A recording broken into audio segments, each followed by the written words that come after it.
วัสดีค่ะวันนี้เราจะมากินยำกันนะคะสั่งยำมาม่าวุ้นเส้นไม่ใช่ยำมาม่าหมูสับพิเศษนะคะเดี๋ยวเรามากินกันเลยดีกว่านี่ค่ะเยอะ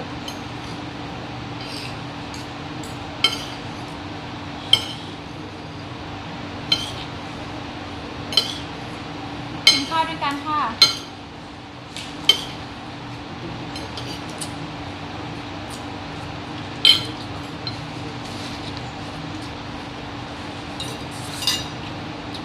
ก็หอม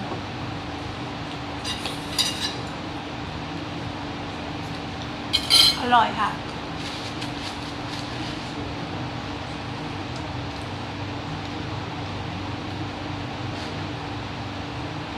ในยำก็จะมีหัวหอมใหญ่แล้วก็มีมะเขือเทศผักนะคะแล้วก็มีต้นหอมผักชีผักขึ้นช่ายรสชาติยำก็จะเป็น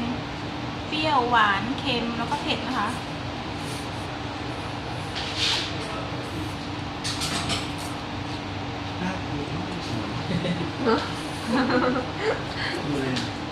ถ่ายวิดีโอกินยำด้วยกันค่ะพี่เมย์น้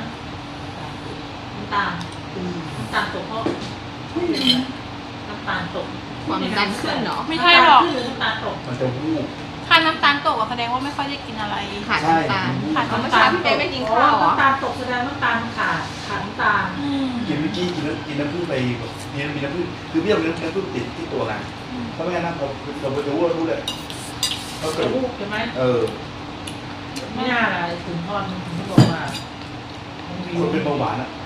ถ้าน้ำตาลตกนะน็อกนะใช่ที่ตายเนี่ยขับผ่านคืนน้ำตาลตกนะตาลตกนี่มาตัวนี้นะล่ะครับไม่นอนเลยอันนี้ทำไม่หลับน่ากลัวตีลังกาอย่างนี้เลยเหรอวายตีลังกาอย่างนี้เลยอะอะไรยังพี่ปุ๊กที่พี่เมย์ส่งมาจ้าใต้ฝุ่นเนี่ยเจอพายุเครื่องบินตีลังกาอย่างนี้แรงว่าแรงมากมีอะไรต่อไป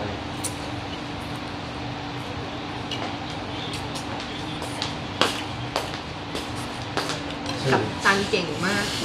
นัวมากค่ะ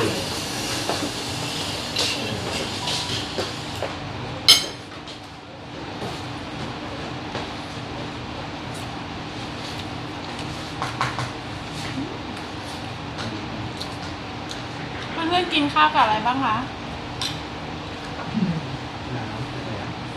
พี่กบกินข้าวกับอะไรจ๊ะไข่เจียวจ้า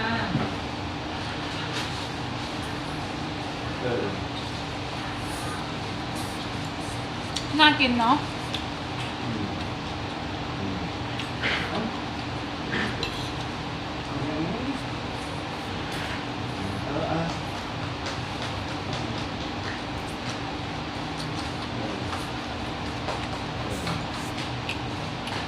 เลิกดีนะก็บอกแล้วไง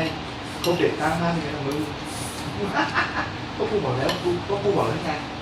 เอาผักเกี่ยวไว้ข้างหน้าเหมือนเดิมทำมันจะเป่าเลยไหมเอาไหมเอาไหม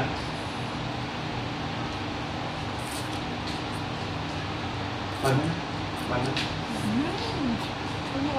เราไม่ได้ไปไหมอร่อยมากค่ะ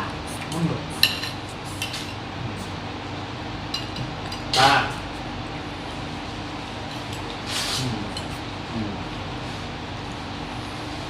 วันนี้กูไม่อยู่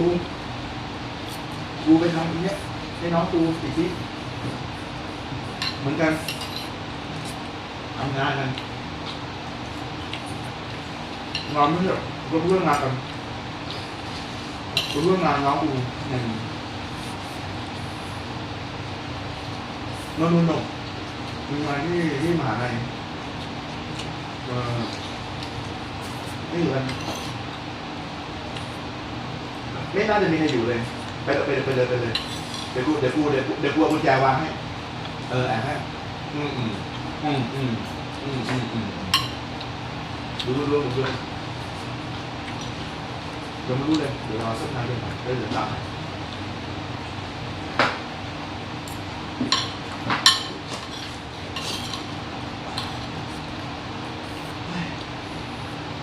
คืออาการเป็นไงบ้างคือเริ่มเหนื่อยแล้ว อะไร โอ้ยเหงื่อออก พี่เมย์ห้ามอยู่คนเดียวนะ ไม่ได้เป็นนายแล้วพวกมันเป็นที่อยู่มันก็วุ่นมาเลยอะหรือวันนี้มันทำงานหลายอย่างยุ่งหมด เดินไปเดินมามันเลยบูบลุกเร็วเปล่าพี่เมย์ บางทีพี่เมย์อาจจะกินน้อยไปก็ได้ ไม่กินน้อยจริง ลุกเร็วพูดพลาด ไม่ช่วงนี้น้ำหนักเยอะด้วยไง ตอนนี้ไม่ได้เป็นเบาหวานบางทีมันดูเกี่ยวกับการนอนเรานอนไม่หลับใช่ไหม เห็นแม่บอกว่ายาเบาหวานน่ะ มันลดน้ำตาลอยู่แล้วใช่ไหมล่ะ ใช่ เขาก็ต้องกินหวาน เราเดินไปเคยรูปเหมือนกันประกอบหนึ่งที่จบ อันนั้นพี่กบน่าจะความดัน ใช่ แล้วก็มันแพงเมื่อก่อนแบบหนึ่งบ้านจะหมุนอ่ะเคยเป็น ทำไมลดเร็วจังอ่ะ5 โลแล้วอ่ะ มันลดลงไงลดเร็วเป็นไป อะไรอ่ะ มันลด 5 โลแล้ว เราไม่ตั้งตัว เร็วมาก อันตราย